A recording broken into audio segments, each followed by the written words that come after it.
européen autour des sujets verts. Vous aurez ensuite un deuxième aspect qui sera abordé, qui est le sujet des notations extra-financières avec leurs principaux acteurs, leurs principales données, quelles utilisations on peut en faire.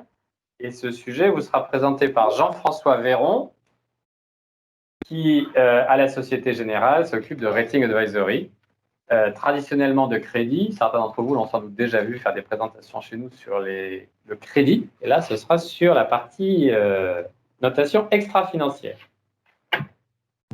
Et puis, une fois que vous aurez eu ces deux présentations cadre général, on passera aux exercices pratiques. Et donc, vous aurez une table ronde, c'est quand même l'essence de la FTE de permettre des échanges d'expériences pratiques entre les membres. Et donc, vous aurez une table ronde avec 3 représentants de sociétés qui présenteront leurs expériences de financement durable réalisées. La modératrice de cette table ronde sera Catherine Baudacé, qui peut enlever son masque juste pour l'occasion. Et qui le remet. Et qui donc travaille à la trésorerie de Thales. Et les 3 participants, ce seront Laetitia Lemonnier, voilà, qui est la directrice financière adjointe de Séché Environnement, Sébastien Goran, qui est le responsable des financements de Corian, et de nouveau, vous retrouverez Étienne Auberture, que j'ai déjà présenté, qui nous expliquera les financements mis en place par sa société.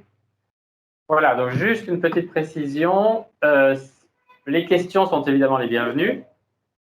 Simplement, on vous demande de couper pour l'instant le son de vos ordinateurs et de poser vos questions exclusivement par le chat, donc le mode conversation Teams. Et ces questions seront reprises toutes à la fin des 3 présentations pour y répondre globalement. Voilà, donc je laisse la place à Laurie Chenet et Étienne Auberture. Bonjour à tous. Bonjour. Effectivement, ça se déroulera sous forme d'une interview pour interroger donc Laurie, pour que Laurie puisse nous présenter brièvement l'intérêt de la finance durable pour nous, les financiers, et plus globalement et plus précisément derrière, l'environnement dans lequel nous nous trouvons, environnement de régulation assez chargé en termes d'événements et de calendrier, une double régulation. Laurie, j'anticipe un peu sur tes propos, je pense. Une régulation qui viendra de l'Europe et une régulation qui viendra des marchés. Mais j'aimerais que tu nous reparles de ça, nous mettant un peu en perspective et en débouchant sur, à moins que cela ne soit pas le cas, sur l'intérêt de la notation extra-financière, ou en tout cas l'intérêt de maîtriser sa data RSE, car il semblerait maintenant qu'on puisse lier de manière assez, on va dire, certaine, le coût du financement à sa data RSE que chaque entité est propre à communiquer. Alors tout de suite, revenons déjà sur une chose qui me paraît assez simple mais importante. Pourquoi considères-tu que la finance durable est importante et quelles sont les motivations que pourraient pour nous, trésoriers, de se tourner et d'avoir une attention toute particulière sur ce sujet? Vaste question. Merci. Je vous ai dressé un paysage, si j'arrive à changer, mais visiblement, j'y arrive pas. Prendre le sens. C'est pas grave.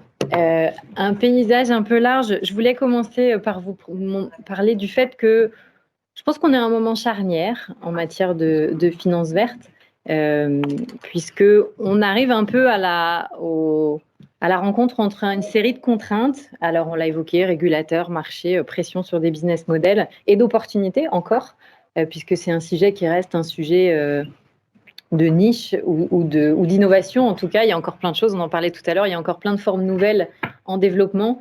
Mais on arrive vraiment à cette charnière entre la contrainte qui nous rattrape, puisque le régulateur s'empare vraiment du sujet, et puis l'opportunité qui est encore devant nous avec l'innovation encore bien possible sur ces sujets-là.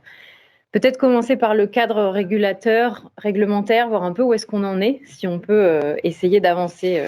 Mais je vois qu'on ne peut pas, donc c'est pas grave, je vais vous parvenir le support après. L'idée était de vous planter le décor sur ce qui se passe au niveau de l'Europe, parce que je pense que c'est ça qui va être dans les mois, voire dans les années à venir, très structurant.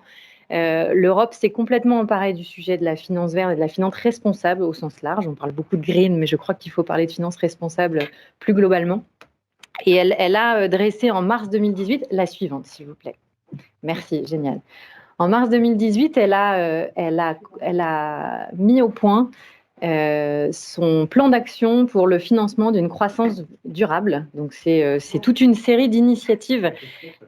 Pardon, c'est un peu perturbant. Une série d'initiatives qui touchent l'ensemble. Voilà, super. Qui touchent l'ensemble des parties prenantes de la sphère, de l'écosystème de la finance verte, de la finance en général, à savoir les entreprises, les banques, les investisseurs, mais aussi tout ce qui est acteurs tierces, les agences de notation, les auditeurs, etc. Donc, tout ce plan d'action qu'on voit ici a été donc dressé en 2018 avec différents sujets qui sont sous revue. Aujourd'hui, on a avancé sur plusieurs pans, à savoir la taxonomie européenne, donc j'y reviendrai.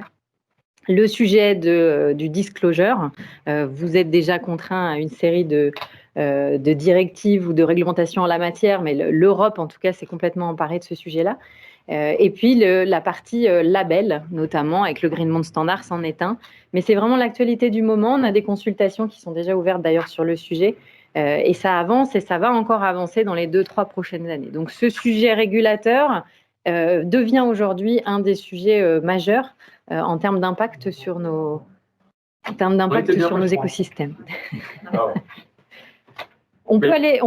Pardon. Tu voulais dire un mot sur la taxonomie? Exactement. Est-ce que tu veux rentrer un peu plus en détail? Alors, qu'est-ce que c'est la taxonomie européenne?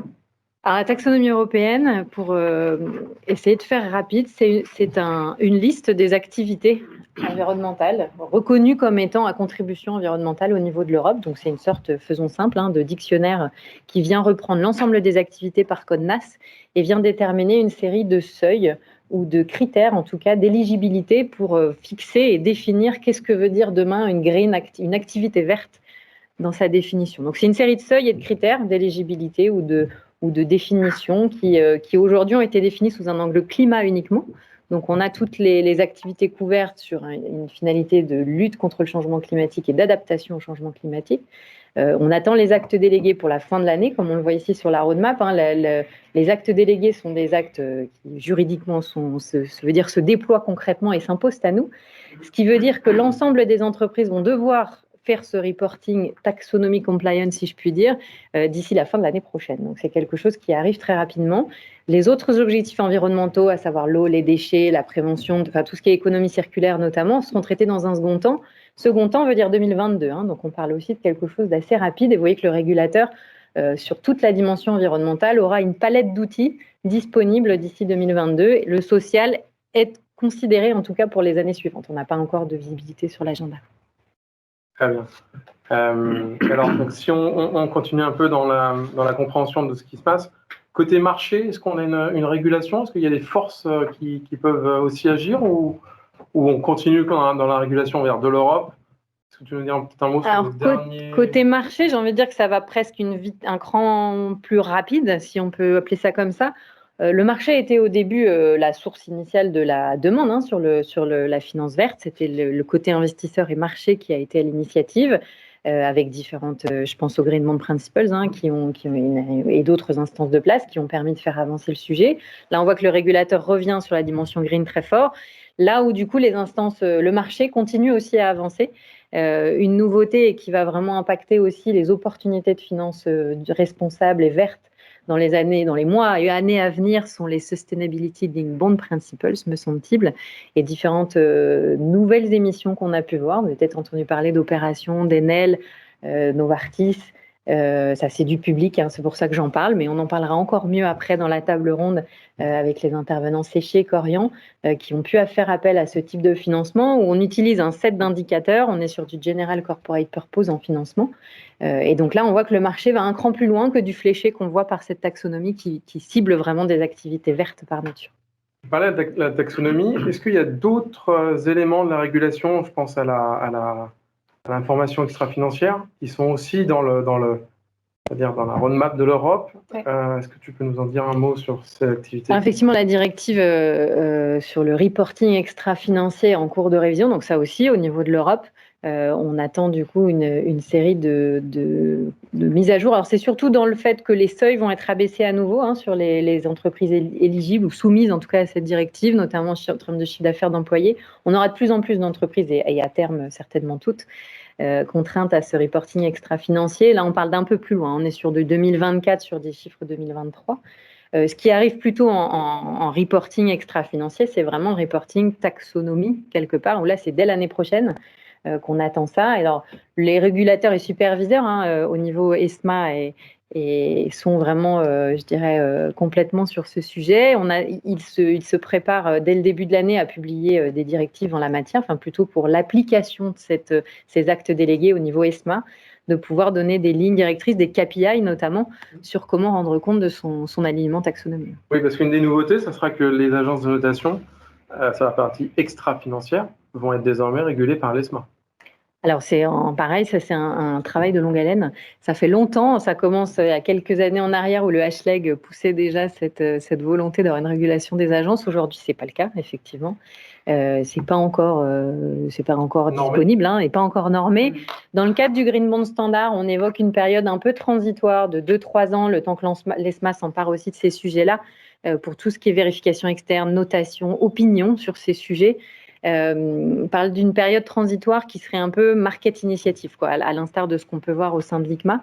Le temps, effectivement, que l'ESMA puisse prendre ça en main. Mais c'est ça la cible, qu'on soit sur un marché tout à fait régulé, des méthodologies, parce que le leitmotiv, en tout cas, le cœur de la contrainte, c'est transparence, comparabilité. C'est le sujet aujourd'hui sur les notations extra-financières, je pense qu'on y reviendra. Mais c'est ça qui, en tout cas, éveille l'intérêt des régulateurs et de l'ESMA notamment, de se préoccuper de ce souci de transparence et de comparabilité entre les notes qui aujourd'hui sont loin d'être complètement comparables. Voilà. Comment tu sens l'évolution dans les prochaines années? Quels sont pour toi les trends qui vont être marquants et qu'il faut que nous, trésoriers, on garde en tête? Je pense qu'il faut garder ça. Alors, régulateur, on l'a plutôt bien couvert, de dire que la régulation a continué à la suite de très près, parce qu'on voit que là, dès l'année prochaine, enfin dès la fin de l'année, on parle de sujets qui sont déjà contraints. Et puis marché toujours, au sens où aujourd'hui, je ne crois pas dire de bêtises en disant qu'il n'y a pas une banque ou pas un investisseur, ou très peu en tout cas, qui n'ont pas aujourd'hui intégré des engagements en la matière. Donc ça veut dire que, y compris côté bancaire, on va trouver toute une série de lending policy ou à minima d'engagement, en tout cas en matière de finances vertes et responsables. Donc des banques qui, à la fois côté crédit, vont être à la recherche de ce type de financement et je dirais vont même ne plus considérer les choses autrement que comme ça. Assez simplement aujourd'hui, un RCF qui rentre, quel que soit le secteur et quelle que soit la maturité de l'entreprise, on va se poser la question, est-il aujourd'hui possible d'intégrer une dimension extra-financière dans la facilité? Donc c'est un sujet multisectoriel, il n'y a plus de diversité de dire avant, les énergéticiens, on l'a fait, c'était les premiers, c'est facile pour eux. Eh bien non, aujourd'hui c'est accessible à tous, à la fois dans la diversité des produits, on l'a vu entre du KPI Lean qui est General Corporate Purpose et des instruments plutôt fléchés sur du green que vous développerez après. Je pense que la palette est assez large pour permettre à tous d'accéder à ce type de produit, en tout cas de le regarder, de se poser la question si c'est prêt, de s'interroger aussi à l'intérieur, et c'est là où on fera le lien avec la notation, mais de s'interroger aussi à l'intérieur, est-ce qu'on a les outils en place? Et là, la notation amène toute une série d'outils, d'indicateurs qui vont être utilisés derrière dans les financements. Donc je dirais, côté crédit, je crois que maintenant c'est quasiment systématique. Côté investisseur, la demande et la dimension ESG et les responsible investment, pour y mettre des mots, sont aussi croissantes d'année en année.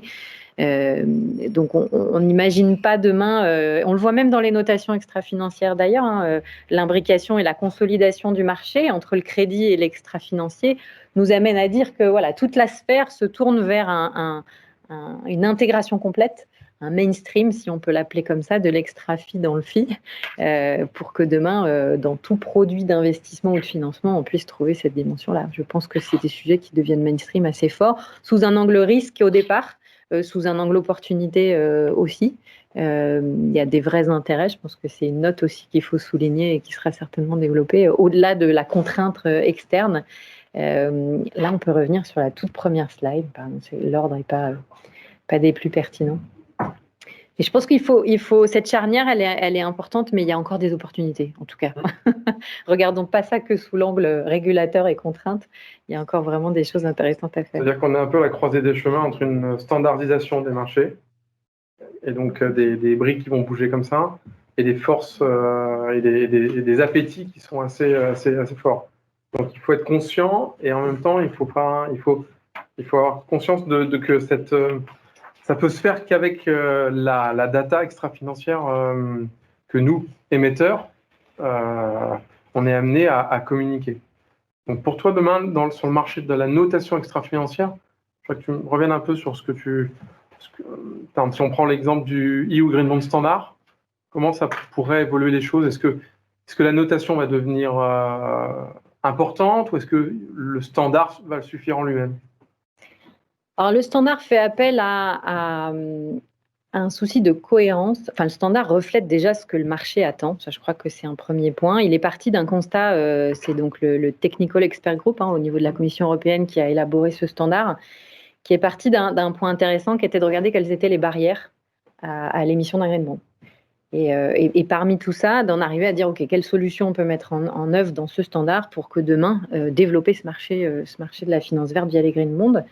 Un des points nécessaires et attendus de tout investisseur est la notion de cohérence entre un émetteur, sa stratégie et son émission. Donc même sur un financement fléché, il va avoir ce souci de se dire, est-ce que je m'imbrique bien dans une stratégie d'ensemble? Est-ce que le ESG est bien intégré dans son ensemble par l'émetteur?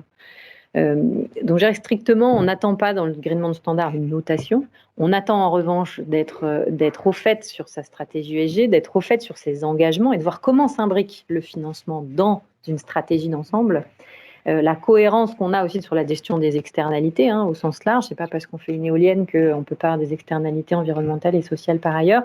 Donc l'idée est bien de maîtriser l'ensemble de sa performance extra-financière pour venir contextualiser un financement même s'il est fléché. Donc il y a un souci de cohérence clair et qui, dans une notation qui se veut holistique, puisqu'on intègre tous les sujets de l'ESG, vient refléter tout ça et aide, je pense, vraiment l'entreprise à recontextualiser un peu son financement, à remettre ça au sein d'une stratégie d'ensemble ESG. Et voilà. On a balayé, je pense, les éléments de régulation aussi bien européenne que de marché. On a bien vu l'intérêt d'une notation, même pour un émetteur qui est capable de flécher son financement et ses actifs. Je pense qu'il serait intéressant de rentrer un peu plus dans le détail.